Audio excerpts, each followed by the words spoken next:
It's that time again. We're going to be changing things up a little bit. Still going with the classic, but now that we've finished with the Miss Nelson books, we're going to read Don Freeman's Corduroy.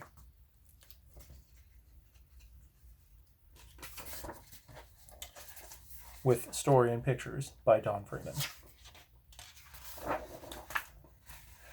Corduroy is a bear who once lived in the toy department of a big store. Day after day, he waited with all the other animals and dolls for somebody to come along and take him home. The store was always filled with shoppers buying all sorts of things, but no one ever seemed to want a small bear in green overalls. Then one morning, a little girl stopped and looked straight into Corduroy's bright eyes. "Oh, Mommy," she said, "look, there's the very bear I've always wanted." "Not today, dear," her mother sighed. "I've spent too much already. Besides, he doesn't look new. He's lost the button on one of his shoulder straps." Corduroy watched them sadly as they walked away. "I didn't know I'd lost a button," he said to himself. "Tonight, I'll go and see if I can find it." Late that evening, when all the shoppers had gone and the doors were shut and locked, Corduroy climbed carefully down from his shelf and began searching everywhere on the floor for his lost button. Suddenly he felt the floor moving under him. Quite by accident, he had stepped onto an escalator, and up he went. Could this be a mountain, he wondered? I think I've always wanted to climb a mountain. He stepped off the escalator as it reached the next floor, and there before his eyes was a most amazing sight. Tables and chairs, and lamps and sofas, and rows of beds.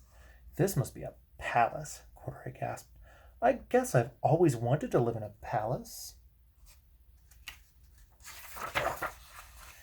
He wandered around, admiring the furniture. "This must be a bed," he said. "I've always wanted to sleep in a bed." And up he crawled onto a large, thick mattress. All at once he saw something, small and round.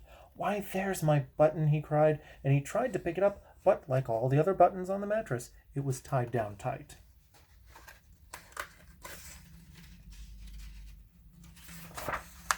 He yanked and pulled with both paws until, pop, off came the button, and off the mattress Corduroy toppled.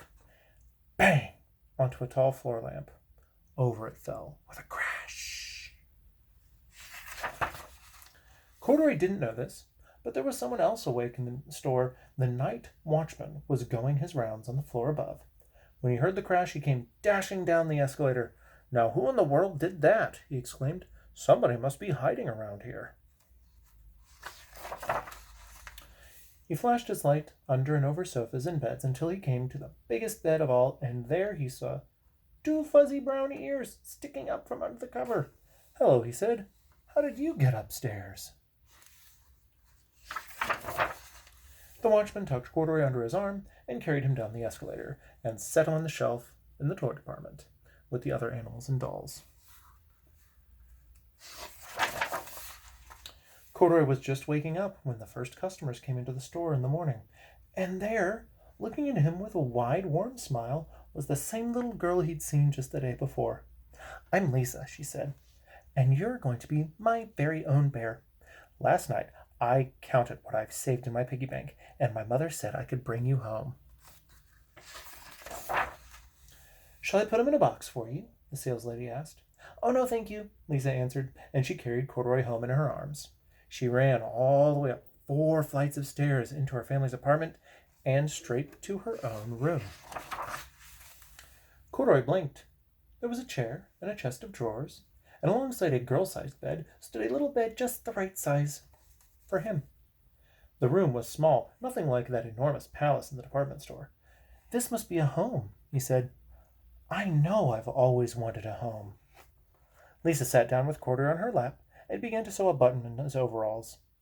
"I like you the way you are," she said, "but you'll be more comfortable with your shoulder strap fastened." He's fixing that for him. That's so nice.